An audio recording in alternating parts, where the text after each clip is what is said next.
आज हम लोग पढ़ेंगे गॉस लॉ। और ये गॉस लॉ जो बच्चों है बहुत इंपॉर्टेंट है। ये बोर्ड के एग्ज़ाम में यहाँ से क्वेश्चन आता है बच्चों, और कंपटीशन में भी यहाँ से क्वेश्चन आता है। तो आइए इसको देखते हैं क्या है। सो करा it state that electric flux through any close surface is equal to the total charge enclosed by the surface divided by epsilon nought. ये कहता क्या है ना कि किसी क्लोज सरफेस से ठीक है ना, जो इलेक्ट्रिक फ्लक्स होता है, ठीक है ना, किसी क्लोज सरफेस से जो इलेक्ट्रिक फ्लक्स होता है, वो इलेक्ट्रिक फ्लक्स का जो वैल्यू होगा वो total charge enclosed by surface divided by epsilon होगा। जैसे मान लो बच्चों क्या है कि ये आपका क्लोज सरफेस है। क्या है? ये आपका क्लोज सरफेस। कैसा सरफेस है? क्लोज सरफेस है। तो इस क्लोज सरफेस से अगर आप फ्लक्स निकालोगे, इस क्लोज सरफेस से अगर फ्लक्स निकालोगे तो कहता फ्लक्स जो होगा वो होगा क्यू इनक्लोज्ड। ठीक है ना, क्यू इनक्लोज्ड का मतलब उसके अंदर में जो चार्ज होगा बच्चों, इसको लोग क्यू इन भी बोल सकते हैं। इनक्लोज्ड बाय क्या होता है? एप्सिलॉन होता है। नहीं तो उसके अंदर में जो चार्ज हो, क्लोज सरफेस के अंदर में जो चार्ज होगा वो total charge by epsilon not होता है बच्चों। ये स्टेटमेंट बोलता है। ठीक है ना, ठीक है बच्चों। तो यही बातें यहाँ पर लिखा हुआ है, यहाँ पर देखिए समझ में आएगा आपको। ठीक है, देखो phi is equal to q enclosed by epsilon nought statement है। और इस फिगर के अनुसार बच्चों, ठीक है, इस फिगर के अनुसार इस क्लोज सरफेस के अंदर में जो चार्ज है Q1 है, Q2 है, माइनस Q3 है। ठीक है ना। तो अब बाहर में चार्ज है Q4 Q5। तो ये बाहर वाला चार्ज पर डिपेंड नहीं करता बच्चों। इससे फ्लक्स जो लिंक करेगा, इस क्लोज सरफेस जो फ्लक्स लिंक करेगा वो बाहर वाला चार्ज पर डिपेंड नहीं करता, अंदर में जो चार्ज होता है उस पर डिपेंड करता है। तो अंदर में चार्ज कौन कौन है? Q1 है, Q2 है और माइनस Q3 है। तो टोटल चार्ज हो गया Q1 plus Q2 minus Q3 by epsilon nought. ये क्लोज सरफेस से फ्लक्स होगा बच्चों। और फ्लक्स का फार्मूला हम लोग बच्चों पढ़े हैं, ई डॉट डी ए भी पढ़े हैं। ई डॉट डी ए पीछे भी पढ़े थे, फ्लक्स का formula E dot D A. और इसको इंटीग्रेशन कर देना है, लेकिन यहाँ पर क्लोज सरफेस पढ़ते हैं बच्चों, तो यहाँ पर क्या ना ऐसे लिख देते हैं, ये क्लोज इंटीग्रल को रिप्रेजेंट करता है। ये क्लोज सरफेस इंटीग्रेशन करना है, इसलिए ये क्या होता है ना, ये जो पहचान है इंटीग्रेशन का ऐसे करके ऐसे, ये क्लोज सरफेस इंटीग्रेशन करना है। क्लोज सरफेस की ही बात होता है बच्चों। यहाँ पर गॉस लॉ में हमेशा क्लोज सरफेस की ही बात होता है। ठीक है, तो क्लोज सरफेस आपको इसको क्या कर देना है? इंटीग्रेशन कर लेना है। ठीक है ना। तो यही लिखा हुआ है कि फ्लक्स इक्वल टू आप इतना भी लिख सकते हैं, और Q enclosed by epsilon not. तो गॉस लॉ यही बोलता है कि कोई क्लोज सरफेस है, कोई क्लोज सरफेस है, तो इस क्लोज सरफेस से अगर फ्लक्स की बात होती है तो टोटल जो फ्लक्स होगा क्लोज सरफेस से, ठीक है ना, वो total charge enclosed by surface, अंदर में जो सरफेस के अंदर में जो चार्ज रहेगा टोटल चार्ज अब बाय एप्सिलॉन नॉट फ्लक्स होता है बच्चों। बाहर वाला चार्ज पर डिपेंड नहीं करता है फ्लक्स। ठीक है ना। ये बच्चों आपका क्या है ना, ये गॉस लॉ का स्टेटमेंट है। ठीक है, तो आपको इसको प्रूफ भी करने के लिए आता है कि हाँ भाई जो स्टेटमेंट गॉस लॉ का है वो प्रूफ करिए। ठीक है ना। तो चलिए इसको प्रूफ करते हैं बहुत डिटेल में। देखिए बच्चों क्या किए ना कि हम लोग क्लोज सरफेस यहाँ पर जूम किए, क्लोज सरफेस यहाँ पर जूम किए, ठीक है ना। और इस क्लोज सरफेस के अंदर में दो चार्ज लिए, Q1 और दूसरा क्या Q2, और दो चार्ज बाहर में लिए Q3 और Q4। दो चार्ज अंदर में लिए हैं और दो चार्ज बच्चों क्लोज सरफेस के बाहर में लिए। ठीक है ना। तो यही लिखा हुआ be consider two charge Q1 and Q2 inside the closed surface and other two charge Q3 and Q4 outside the surface। ठीक है, Q1 Q2 सरफेस के अंदर में चार्ज लिए हैं और Q3 Q4 क्या है? सरफेस के बाहर में चार्ज लिए हैं बच्चों। ठीक है ना। अब आपको ये प्रूव कर देना है कि इससे फ्लक्स जो होगा वो हो जाएगा Q1 plus Q2 by epsilon not. ठीक है ना, क्योंकि क्लोज सरफेस के अंदर में चार्ज जो है, ठीक है ना, Q1 प्लस Q2 बाई क्या है? Epsilon nought. ये प्रूव कर देना है बच्चों। ठीक है ना। तो चलो कैसे करते हैं। देखो फ्लक्स का फार्मूला हम लोग पढ़े हैं कि फाई इक्वल टू होता है ई डॉट डी ए, और हमको क्लोज सरफेस से करना है तो इसको एक क्लोज इंटीग्रल यहाँ पर दिखा दिए बच्चों। अब यहाँ पर जो है ना एक छोटा सा एलिमेंट ले लीजिए, यहाँ पर एक छोटा सा एलिमेंट लिए हैं। ठीक है ना बच्चों, यहाँ पर एक छोटा सा एलिमेंट लिए हैं और इस एलिमेंट का एरिया वेक्टर ऐसे दिखा है डी ए। एरिया वेक्टर यहाँ पर डी ए दिखाए हैं, और इलेक्ट्रिक फील्ड हम लोग यहाँ पर दिखाए हैं Q1 चार्ज की वजह से। Q1 चार्ज की वजह से इलेक्ट्रिक फील्ड इस एरिया यहाँ पर जो एलिमेंट लिए हैं एरिया, ठीक है ना, तो उस एरिया के पास, ठीक है, इस चार्ज Q1 के बस इलेक्ट्रिक फील्ड आपको इधर हो गया और एरिया वेक्टर इधर, दोनों के बीच का एंगल हम लोग मान लिए बच्चों अल्फ़ा 1 मान लिए। क्या मान लिए? अल्फ़ा 1। तो इसकी बस Q1 के वजह से भी यहाँ पर इलेक्ट्रिक फील्ड होगा, Q2 के वजह से भी इलेक्ट्रिक फील्ड होगा, Q3 की वजह से भी इलेक्ट्रिक फील्ड होगा, Q4 की वजह से इलेक्ट्रिक फील्ड होगा। और अगर इलेक्ट्रिक फील्ड होगा तो पूरा क्लोज सरफेस से बच्चों आपको क्या कर लेना है? फ्लक्स निकाल लेना है, ठीक है ना। क्लोज सरफेस से फ्लक्स निकालना है। तो एक एलिमेंट, पहले हम लोग क्या करें, एलिमेंट के पास फ्लक्स निकालेंगे और फिर उसको इंटीग्रेशन कर देंगे सभी चार्ज की वजह से जो इलेक्ट्रिक फील्ड होगा इस एलिमेंट के पास, और जो वैल्यू आएगा वो आना चाहिए Q1 + Q2 by epsilon not. तो यही बातें हम लोग करने जा रहे हैं बच्चों, ठीक है। तो यहाँ पर जो इलेक्ट्रिक फील्ड होगा इसके वजह से होगा, इसके वजह से होगा, इसके वजह से होगा, तो रिजल्टेंट इलेक्ट्रिक फील्ड जो हो जाएगा E1 + E2 + E3 + E4 और डॉट क्या हो जाएगा? ये हो जाएगा बच्चों, ठीक है। अब देखो क्या है ना, उसको चाहो तो अब अलग अलग भी कर सकते हो। Five equal to E1.dA, E2.dA, E3.dA और E4.dA। अब हम लोग क्या करें, इसको इक्वेशन 1 मान लिए हैं। अब हम लोग क्या करेंगे कि E1.dA निकालेंगे, E1.dA निकालेंगे।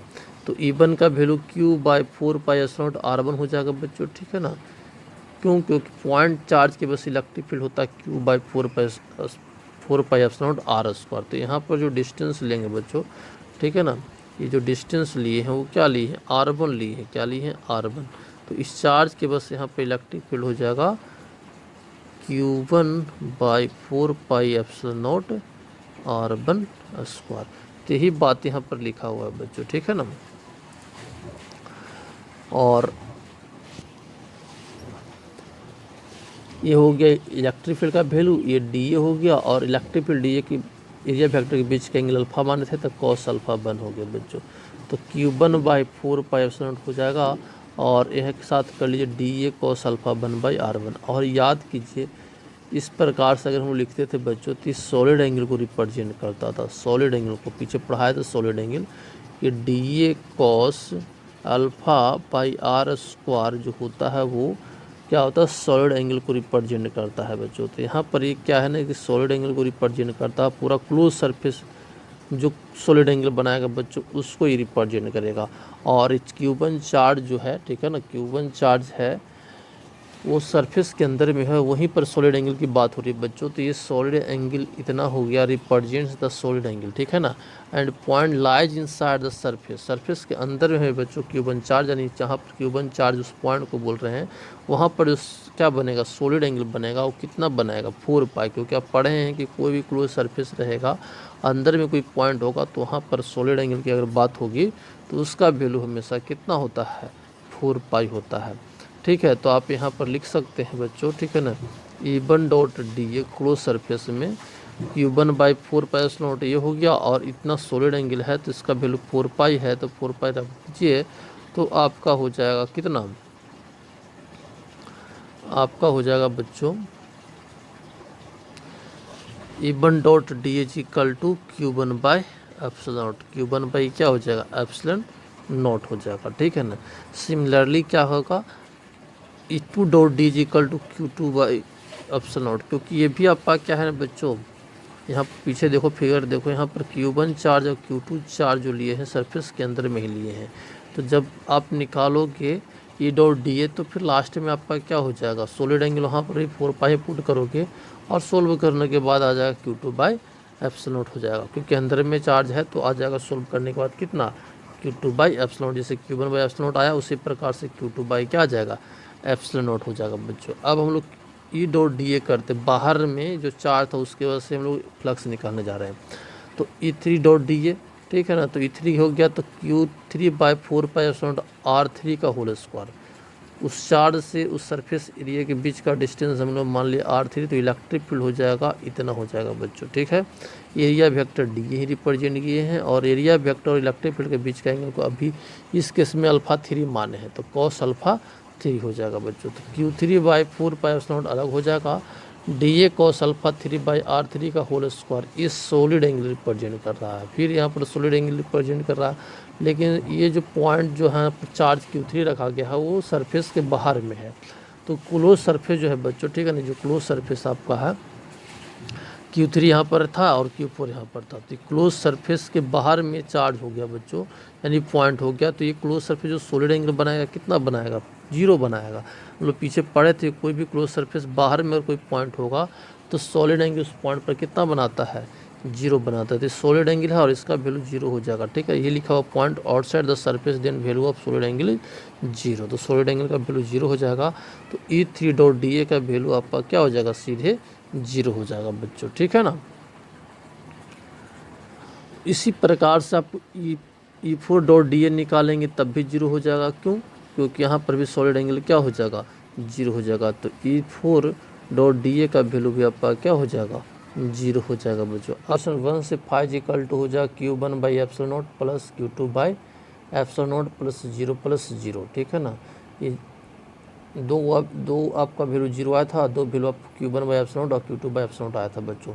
पीछे देख लीजिए, ठीक है ना। सभी का वैल्यू पुट कर दिए। तो फाइव इक्वल टू हो जाएगा Q1 plus Q2 by epsilon और Q1 plus Q2 by epsilon जो है उस क्लोज सरफेस के अंदर में चार्ज है बच्चों। तो आप लिख सकते हो Q इन का मतलब इनक्लोज्ड अब बाई एप्सिलॉन। तो फाइव इक्वल टू आपका आ गया बच्चों Q enclosed by epsilon not. और इसी चीज़ को हम लोग यहाँ पर क्या करना चाह रहे थे, प्रूव करना चाह रहे थे।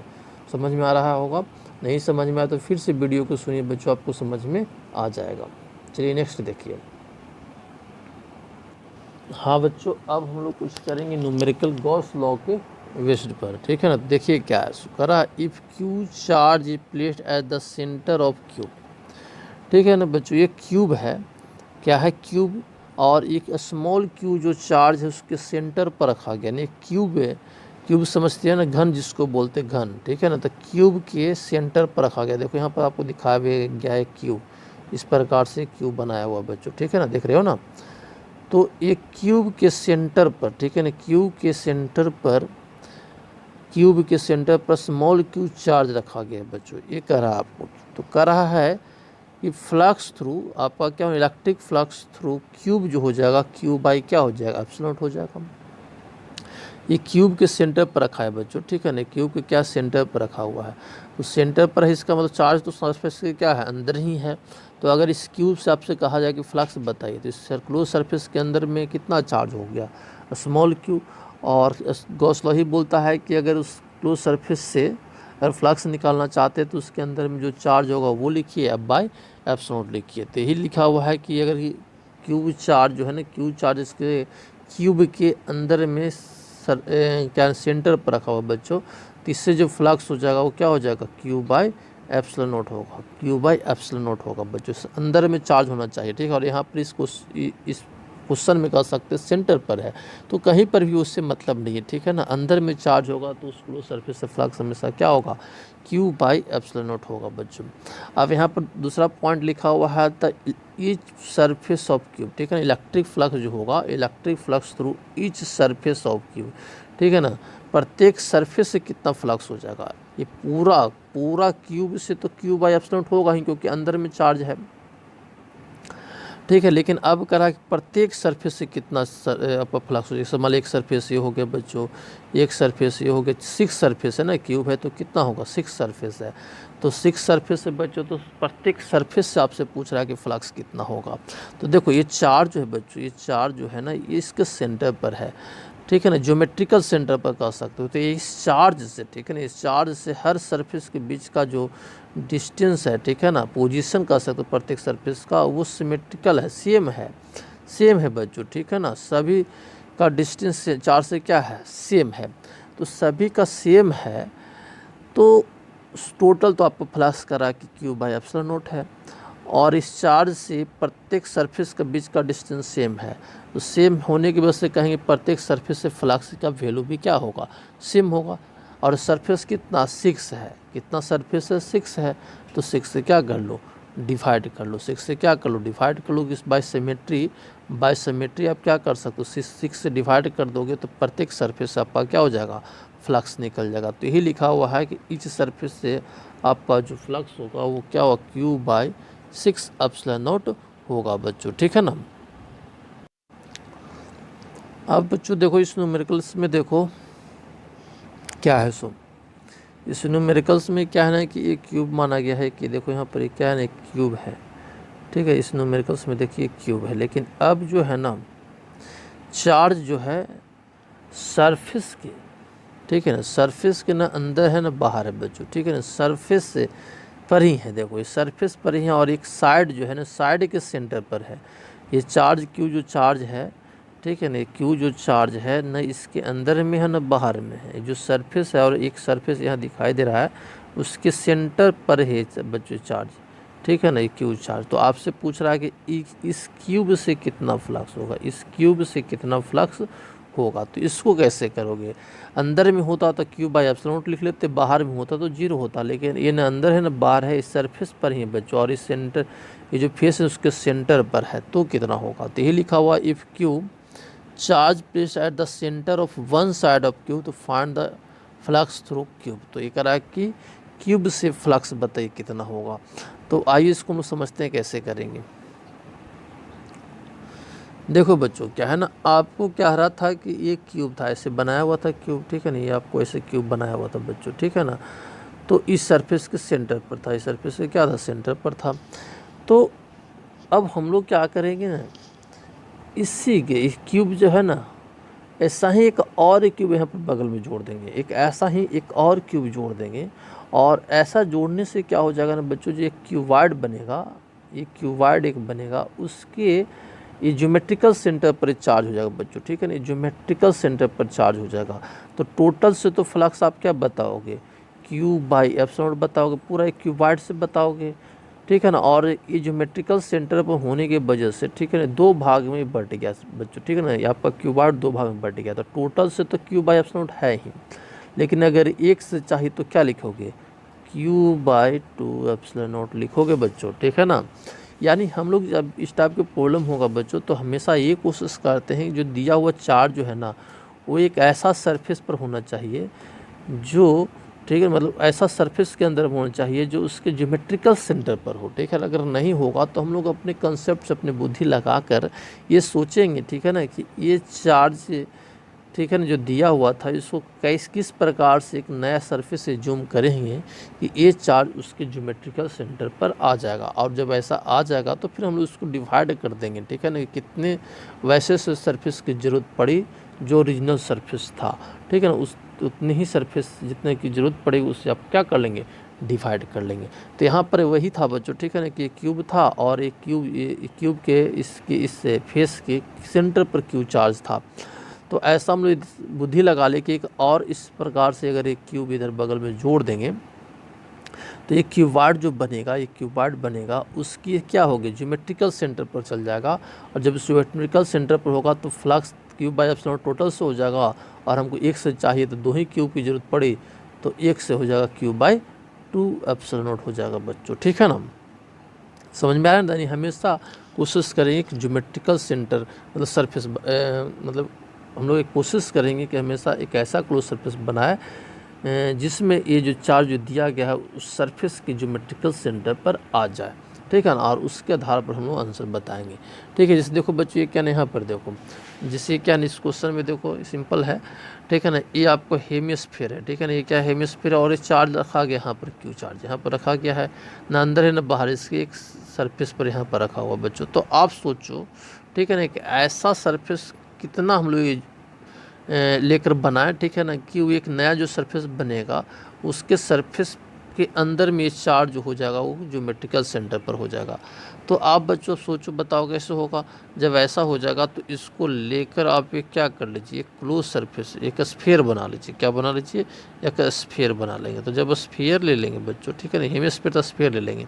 तो ऐसा करने से क्या हो गया, जो कंप्लीट एक स्फीयर जो उसके एक क्या ज्योमेट्रिकल सेंटर पर चला गया, ये ज्योमेट्रिकल सेंटर पर चला गया, यानी दो को हेमिस्फीयर की जरूरत पड़ी, एक यहाँ पर एक यहाँ पर, और दोनों मिलकर एक स्फीयर बनाया और ये पूरे सरफेस के ज्योमेट्रिकल सेंटर पर चला गया। तो इस ज्योमेट्रिकल सेंटर पर चल जाने के बस इस स्फीयर से फ्लक्स हो जाएगा क्यू बाई एप्सिलॉन नॉट, लेकिन हमको तो हेमिस्फीयर एक पार्ट से चाहिए तो फिर क्यू से क्या हो जाए, टू से क्या हो जाएगा, डिवाइड हो जाएगा। तो इससे सरफेस से फ्लक्स कितना हो जाएगा, Q by two epsilon not हो जाएगा बच्चों। इसी प्रकार से मान लो जो क्यूब माने ना बच्चों, इसमें और भी एक क्वेश्चन ऐसा हो जाए, मान लेते हैं ऐसा, ठीक है ना, कि ये आपको जो बोला था ना कि यहाँ पर चार्ज था ना इसमें, लेकिन अब यहाँ पर चार्ज नहीं लिए बच्चों, ठीक है ना, यहाँ पर चार्ज हम लोग नहीं लिए हैं, हम लोग चार्ज ले लिए यहाँ पर सेंटर पर ले लिए हैं, ठीक है ना, यहाँ पर देख रहे हो, यहाँ पर ले लिए हैं। अब आपसे पूछेगा कि इस क्यूब से कितना फ्लक्स होगा, तो बताओ बच्चों, अगर यहाँ पर क्यूब चार्ज रहेगा तो कितना हम लोग ऐसा क्यूब लेकर एक नया सरफेस बनाएंगे, ठीक है ना, क्लोज सरफेस, जिसमें ये जो चार्ज हो जाएगा ना उसके ज्योमेट्रिकल सेंटर पर हो जाएगा। तो देखो इसके लिए क्या करो ना कि एक क्यूब इधर बनाओ बच्चों, एक क्यूब इधर बनाओ, ठीक है ना, और 2 क्यूब इधर से बना लो, आगे से बनेगा, इधर से बनेगा 2 क्यूब बच्चों सामने से, ठीक है ना, 2 क्यूब इधर से बनेगा, 2 क्यूब तो ये है ही, 2 क्यूब इधर से बनेगा, ठीक है ना।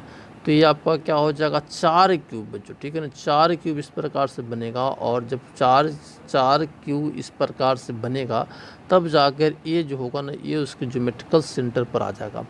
तो हम लोग कह सकते हैं, ठीक है ना जी, ये क्वेश्चन जो लिए हैं बच्चों, ये जो क्वेश्चन लिए हैं, ठीक है ना, ये जो क्वेश्चन लिए हैं, तो इस क्यूब से फ्लक्स जो हो जाएगा वो कितना हो जाएगा, क्यूब बाई 4 फिर से समझो, ये 4 सरफेस की जरूरत पड़ी ना बच्चों, तो पूरा सरफेस से कितना फ्लक्स बताओ, पूरा सरफेस से आपका फ्लक्स कितना, क्यूब बाई एप्सिलॉन नॉट। लेकिन हमको तो एक ही क्यूब था, ठीक है ना, इस सरफेस जो पूरा सरफेस था उसी से निकालना, तो चार क्यूब बनाकर एक क्लोज सरफेस बना था, और उस क्लोज सरफेस के ये सरफेस के ये ज्योमेट्रिकल सेंटर पर था। तो 1 से कितना हो जाएगा, तो 4 से क्या कर लो, डिवाइड कर लो, तो इससे फ्लक्स जो होगा बच्चों क्यूब बाय 4 एप्सिलॉन नॉट हो जाएगा बच्चों, ठीक है। इस पर विचार करेंगे, थोड़ा सोचेंगे तो आपसे भी हो जाएगा, ठीक है ना। और देखिए क्वेश्चन, हाँ बच्चों, ये प्रॉब्लम में देखो क्या कर रहा है, सो ये कर रहा है q charge is placed at the corner of cube. ये क्यू चार्ज है बच्चों, कैपिटल क्यू जो क्यूब के कॉर्नर पर है। तो ये जो कॉर्नर है बच्चों, यहाँ पर क्यू मान लो, फिगर में यहाँ पर क्यू दिया हुआ, इसको हटा दीजिए आप, यहाँ पर नहीं करके आप ये पॉइंट पर कॉर्नर मानिए, यहाँ पर क्यू मानिए, यहाँ पर, ठीक है, यहाँ पर क्यू चार्ज रखा गया बच्चों, ठीक है, इस पॉइंट पर क्यू चार्ज रखा गया है। तो आपसे पूछ रहा है find the flux through the cube, ठीक है ना, आपको कह रहा है कि इस क्यूब से कितना फ्लक्स होगा वो बताइए। फिर आपसे पूछ रहा है कि ये जो आपका क्यूब है उसका face A B C D जो है इससे कितना फ्लक्स होगा, इस सरफेस से कितना फ्लक्स होगा। फिर आपसे पूछ रहा है फेस जो है ना ई एफ जी एच जो फेस है इससे कितना फ्लक्स होगा बच्चों, ठीक है ना। तो चलिए इसको हम लोग कैसे करेंगे, हम लोग ये समझेंगे, ठीक है ना, हम लोग ऐसा ही जूम करेंगे, ठीक है ना, कि यहाँ पर अगर क्यू चार्ज है, ये पॉइंट पर क्यू चार्ज है, तो इस क्यूब को लेकर कितना ऐसा क्यूब लेकर एक शेप बनाया जाएगा, सरफेस बनाया जाएगा कि ये जो क्यू चार्ज जो है ना उस शेप या फिर सरफेस का ज्योमेट्रिकल सेंटर पर हो जाएगा बच्चों। तो ऐसा करने सोचोगे तो आपको मिलेगा 8 क्यूब लगाना पड़ेगा बच्चों, 8 क्यूब को जोड़ोगे तो ऐसा मिल जाएगा। देखो एक क्यूब ये है, ठीक है ना, एक क्यूब है, इसी के साइड में एक क्यूब और ऐसा मान लो, फिर एक क्यूब यहाँ पर मान लो और एक क्यूब यहाँ पर, तो 4 क्यूब तो इसका बेस में हो जाएगा बच्चों। और फिर 4 क्यूब इसके ऊपर रख दो, एक इसके, एक इसके, तो 8 क्यूब हो जाएगा बच्चों। तो जब 8 क्यूब आ जाएगा और 8 क्यूब लेकर एक क्यूबॉइड जो बनेगा, ठीक है, या फिर क्यूब बनेगा, जो भी बोलो, ठीक है ना, तो उसके इस सेंटर पर आ जाएगा बच्चों, ये चार्ज उसके सेंटर पर आ जाएगा। तो आप आसानी से बता सकते हैं कि इस पार्टिकुलर क्यूब से कितना फ्लक्स होगा बच्चों। अगर ये बातें अगर फिगर आपको नहीं समझ में आ रहा है तो मैं एक फिगर दिखा रहा हूँ, वहाँ से आपको समझ में आएगा बच्चों। देखिए बच्चों, इस फिगर में देखिए आपका क्या था ना, यहाँ पर क्यू चार्ज था बच्चों, यहाँ पर क्यू चार्ज था, ठीक है ना। तो देखो ये क्यू आपको दिया हुआ था ABCD, ठीक है ना, ये क्यू आपको दिया हुआ था। तो एक क्यू ये हो गया बच्चों, दूसरा क्यू ये हो गया, फिर तीसरा ये हो गया, 4 हो गया इधर। फिर उसी प्रकार से एक यहाँ 1 2 3 4 क्यूब इधर है, यानी 4 क्यू ये 4 क्यू, यानी 8 क्यूब मिलकर एक क्यूबॉइड बना बच्चों ऐसा, ठीक है ना।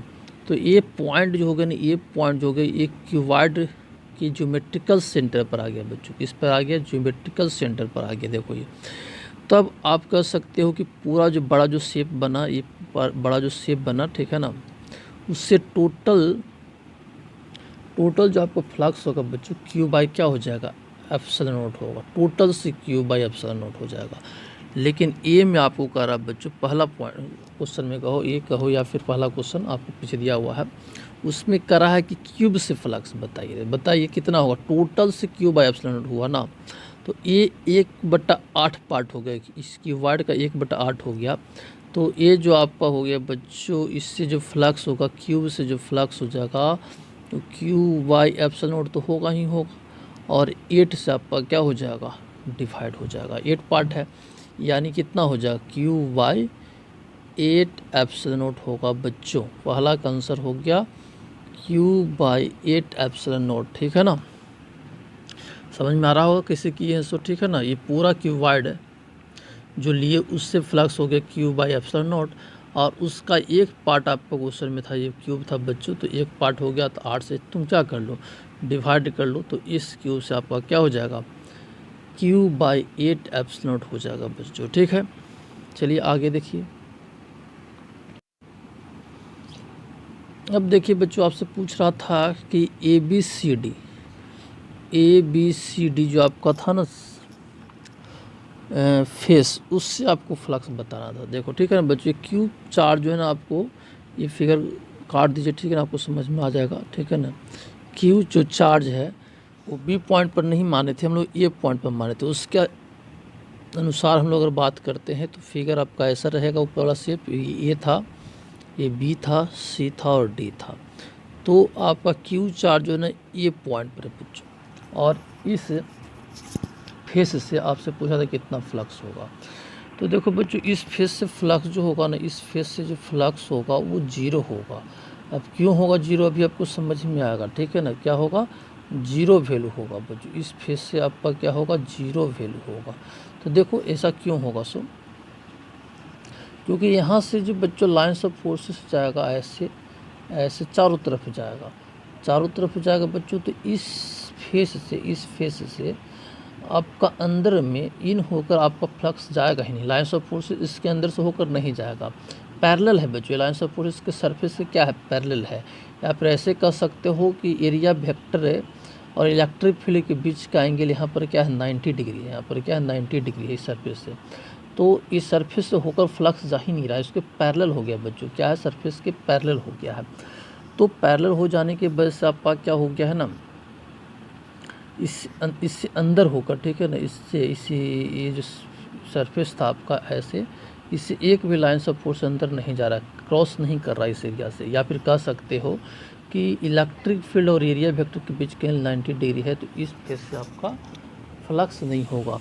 ठीक है, इसलिए आप कह सकते हो कि आपका ए बी सी डी जो आपको लिख रहा था, ए बी सी डी और क्यू चार्ज ए पॉइंट पर, तो इससे एक भी फ्लक्स नहीं होगा, इसलिए फ्लक्स आपका क्या हो जाएगा, 0 हो जाएगा बच्चों। ठीक है ना, तो सिर्फ ए बी सी डी से ही फ्लक्स 0 नहीं होगा, और भी देखो तुम यहाँ से फिगर फिर किसी में ड्रॉ कर दे रहा हूँ, फिर से आपको समझने की कोशिश करेंगे आप लोग।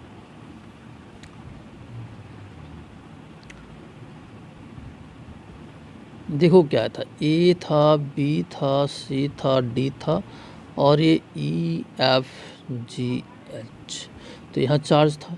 तो इस फेस से नहीं लाइन्स ऑफ फोर्सेस पास कर रहा अंदर जाकर, यानी यहाँ पर इससे फ्लक्स 0 है, इससे भी आपका 0 होगा। किससे, ए बी एफ ई, इससे भी फ्लक्स 0 होगा। और यहाँ से जो आपको एक सरफेस ये दिख रहा है, ए डी एच ई, इससे भी आपका फ्लक्स 0 होगा बच्चों, इससे भी आपका फ्लक्स नहीं, इससे इस क्यू चार से 3 सरफेस जो जुड़ा हुआ है, 1 2 और 3, ए वाला, तीनों से फ्लक्स आपका 0 होगा, क्योंकि उस सरफेस के अंदर घुसकर फ्लक्स लाइन्स ऑफ फोर्सेस नहीं जा रहा है। या फिर ऐसे कहो कि इलेक्ट्रिक फील्ड और एरिया वेक्टर के बीच के एंगल 90 डिग्री है, इसलिए फ्लक्स आपका क्या होगा, 0 होगा। इसीलिए आपको यहाँ पर बच्चों दे रहा है, ठीक है ना, flux through face A B C D, या फिर ए बी एफ ई, या फिर बी सी जी एफ, सभी से आपका क्या होगा, 0 होगा बच्चों। ठीक है ना, पीछा फिगर देख लीजिए, आपको समझ में आ जाएगा। फिर थर्ड पार्ट में कह रहा है बच्चों, ठीक है ना, कि flux through face A D E F, ठीक है ना, तो ए डी एफ के बीच आपको फ्लक्स कह रहा है। देखो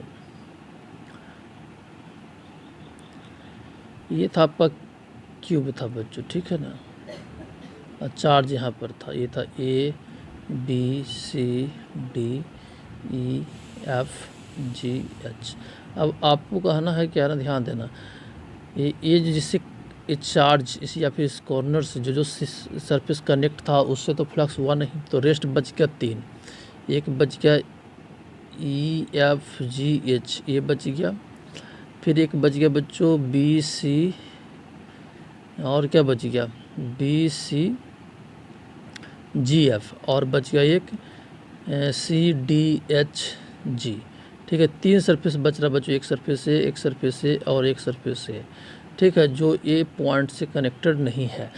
तो इस तीनों सिमेट्रिकल है बच्चों। ठीक है ना, यहाँ से देखो, यहाँ से देखो, इस चार्ज से तीनों ये जो फेस है तीनों क्या है, सिमेट्रिकल है। तो तीनों से लाइन्स ऑफ फोर्सेस तो पास करेगा ही, करेगा ही, उससे पास करेगा बच्चों। ठीक है ना, तो तीनों सिमेट्रिकल होने की वजह से सेम आपका फ्लक्स होगा। और आपको पता है कि पूरा क्यूब से आपका क्या है, क्यू बाई 8 एप्सिलॉन नॉट, आपको पहले से पता भी, निकाले भी हैं। और ये 3 सरफेस से तो है नहीं, इसका मतलब Q by 8 epsilon not, 3 surface जो रेस्ट बचा उससे फ्लक्स है, यानी सरफेस ए और एक ये नीचे वाला। तो क्यू बाई 8 एप्सिलॉन नॉट है बच्चों, और 3 सरफेस ये क्या है, एक जैसा है। और एक से आपको अगर निकालना होगा तो फिर उसको 3 से डिवाइड कर लीजिए। ठीक है बच्चों, तो इसी चीज़ को यहाँ पर लिखा हुआ देखो, flux through A D E H या फिर ई एफ जी एच या फिर सी डी एफ एच, तीनों से फ्लक्स सेम होगा। फिगर देखेंगे क्यूब, ठीक है ना। और एक उस क्यूब से बच्चों, क्यूब बाई 8 एप्सिलॉन फ्लक्स था, तो 3 सरफेस था, 3 से डिवाइड कर लो तो आपका जो 3 जो आपका सरफेस है ये, ठीक है, प्रत्येक से जो फ्लक्स होगा वो आपका होगा क्यूब बाई 24 एप्सिलॉन नॉट बच्चों होगा। ये आपका आंसर हो जाएगा बच्चों। ठीक है, इस क्वेश्चन का ये क्या हो जाएगा, आंसर हो जाएगा। अब इसको देखो बच्चों, क्या, इस तो सिंपल है। कह रहा if Q charge placed at the corner eight the distance A by 2 from A plate, find the flux through plate. एक प्लेट है बच्चों स्क्वायर टाइप का, ठीक है ना, ए और ए, और कह रहा है इसके सेंटर से ए बाई 2 डिस्टेंस पर क्यू चार्ज है, तो आप बताइए फ्लक्स कितना होगा। तो देखो बच्चों, हमको ये समझना होगा कि ऐसा ऐसा कितना शेप, या फिर हम लोग ऐसा ऐसा कितना प्लेट जोड़ें कि एक ज्योमेट्रिकल शेप बनेगा, और उस शेप के क्या होगा ना, इस सेंटर पर होगा, ऐसा सोचना है। तो ये क्यूब बनेगा बच्चों। देखो देखो, यही ना आपका ऐसा है स्क्वायर टाइप का प्लेट। ठीक है, इसको लेकर एक क्यूब बना लो ऐसे, 6 प्लेट ऐसे जोड़ दो, 6 प्लेट ऐसा जोड़ दे दोगे, क्यूब हो जाएगा। और क्यूब के क्या है, सेंटर पर हो गया क्यूब। ठीक है ना, क्यू स्मॉल क्यूब चार्ज। तो ये क्यूब, इसको लेकर एक क्यूब बनेगा, और क्यूब का एक पार्ट है बच्चों, एक सरफेस है ये या फिर एक फेस है ये। तो क्यूब से तो क्या हो जाएगा, क्यूब बाई एप्सिलॉन नॉट हो जाएगा बच्चों। क्या हो जाएगा, क्यूब बाई एप्सिलॉन नॉट हो जाएगा। ठीक है, लेकिन एक सरफेस है, एक सरफेस है, तो एक सरफेस है कितना, 6 हो जाएगा, तो क्यूब बाई 6 एप्सिलॉन नॉट। तो यहाँ पर आंसर में हो जाएगा बच्चों, ये थोड़ा सा मिस्टेक हो गया है, फाई इज इक्वल टू हो जाएगा क्यूब बाई 6 एप्सिलॉन नॉट। ये हो जाएगा इसका आंसर, इसका हो जाएगा cube by 6 epsilon not answer हो जाएगा बच्चों। ठीक है,